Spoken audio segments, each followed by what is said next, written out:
கேளார்வாய் கேட்பினும் அப்பொருள் மெய்ப்பொருள் காண்பதறிவு என்று வள்ளுவர் சொல்லியிருக்கிற நல்ல ஒரு திருக்குறள். எதை யார் சொன்னாலும் அது உண்மையா பொய்யா என்று ஆராய்ந்து அறிந்து தெரிந்து கொள்வதுதான் அறிவு. இந்த காலத்துக்கு மிக மிக பொருத்தமான ஒரு திருக்குறள். 2000 ஆண்டுகளுக்கு முன்னர் திருவள்ளுவர் சொன்ன அந்த திருக்குறள் இந்த காலத்துக்கு மிக பொருத்தமானது. உங்களுக்கு தெரியும், இந்த சமூக வலைத்தளங்கள், இந்த செய்தி காவுகின்ற மனிதர்கள், ஊடக தர்மமற்ற அச்சு ஊடகங்கள், இவைகள் எல்லாம் இப்ப அந்த தர்மம் இல்லாத நிலையை நோக்கி போய்கொண்டிருக்கு. அவர்கள் யாரை பற்றியும் எதையும் சொல்லுவார்கள், எழுதுவார்கள்.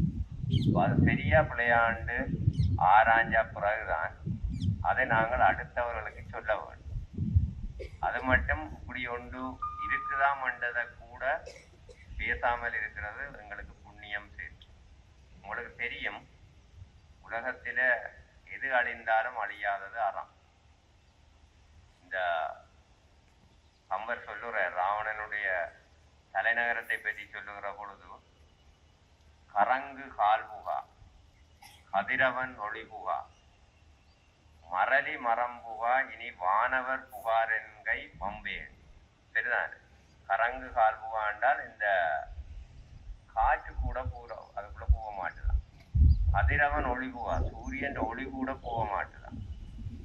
யமனினுடைய வீரம் கூட போக முடியாத அளவுக்கு மிக பாதுகாப்பான அரண்மனை என்று சொல்லி போட்டு சொல்லுற, அறம்புகாதிந்த அரண்மதில் கிடக்கதன் அகத்தே. சரியா? திறம்பு காலத்து யாவினும் அழியினும் அழியா அறம்புகாதிந்த அணிமதில் கிடக்கன் என்ற அகத்தே என்று சொல்லுவார் கம்பர். அதாவது எது அழிந்தாலும் அழியாதது அறம். அது நிச்சயமாக நாங்கள் செய்கின்ற ஒவ்வொரு செயல்களுக்கும் எங்களுக்கு பரிசாக கிடைக்கும். நல்லது, நான் வளமையா சொல்ற மாதிரி, நல்லது எப்பொழுதும் நல்லதை தரும், கெட்டது எப்பொழுதும் கெட்டதைத்தான் தரும். இதுக்கு கொஞ்சம் காலம் எடுக்கலாம். ஆனால் இந்த விதியை இதுவரை காலமும் இந்த உலகத்தில யாரும் மாற்றியதில்லை. அதை நீங்க வட்டிவா மனதில் பதிச்சு கொள்ளும்.